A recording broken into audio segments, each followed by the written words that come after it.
जाए मनोज्ञा जो हावड़ा से वहां मौजूद है। मनोज्ञा, बहुत बड़ा ट्रेन हादसा हुआ है, रेस्क्यू ऑपरेशन अभी तक लगातार जारी है। अभी आपके पास क्या ताजा अपडेट है?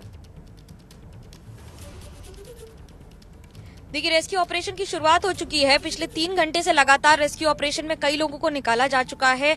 100 से ज्यादा एम्बुलेंस तैनात हैं, करीब 150 से 200 स्ट्रेचर्स तैनात कर दिए गए हैं और साथ ही साथ पूरी मेडिकल टीम्स रेलवे की ओर से और उड़ीसा सरकार की ओर से वहां पर तैनात की गई हैं।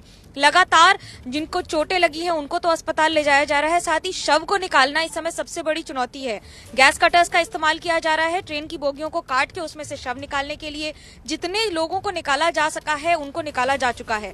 अब दूसरी बड़ी चुनौती यह है कि रात के समय इलाके में रोशनी की कमी होती है, खासतौर से इन इलाकों में जहां पर ट्रेन एक्सीडेंट हुआ है, जैसे ज्ञानेश्वरी का 2011 में हुआ था, लेकिन उसका कारण अलग था। हालांकि इसके कारणों का पता तो इन्वेस्टिगेशन में चलेगा, पर दो बातें बिल्कुल साफ हैं कि पश्चिम बंगाल सरकार की ओर से मुख्यमंत्री ममता बनर्जी लगातार मॉनिटर कर रही हैं और खुद उड़ीसा के मुख्यमंत्री नवीन पटनायक मॉनिटरिंग कर रहे हैं। हाल ही में धर्मेंद्र प्रधान कोलकाता उतरे हैं और वो सीधा जा रहे हैं बालासर की ओर, बाय रोड जाएंगे। उनके अलावा अश्विनी वैष्णव थोड़ी देर में पहुंच जाएंगे। रेलवे की ओर से कहा गया है कि यथासंभव कोशिश की जा रही है जितनी जल्दी हो सके लोगों को सहायता और उनको बेहतर सुविधा देकर कम से कम उस इलाके से हटाया जा सके।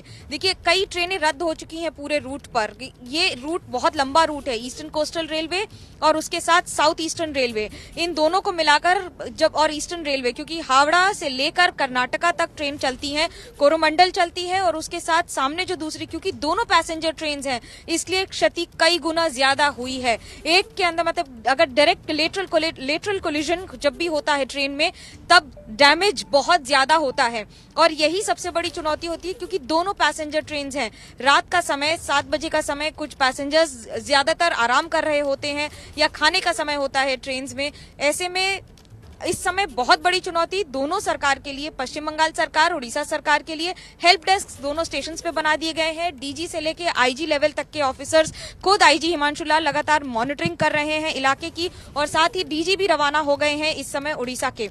लेकिन इस समय जहां एक और प्रदीप जेना ने साफ कहा कि चीफ सेक्रेटरी ने कि इस समय सबसे बड़ी चुनौती ये है कि किस तरह से रेस्क्यू ऑपरेशंस को पूरी तरह सफलतापूर्वक ओवरनाइट ही अंजाम दिया जाए। सुबह मुख्यमंत्री नवीन पटनायक उड़ीसा के पहुंचेंगे स्पॉट पर, वो वहां पर स्थिति का जायजा लेंगे। लेकिन इस समय सबसे बड़ी चुनौती है कि जितना जल्दी हो सके यात्रियों को सुविधा देके कम से कम अस्पताल पहुंचाया जाए, घायलों को बचाया जा सके और जो अभी नहीं बच सके हैं उनकी शनाख्त करके उनके परिजनों को बताया जाए।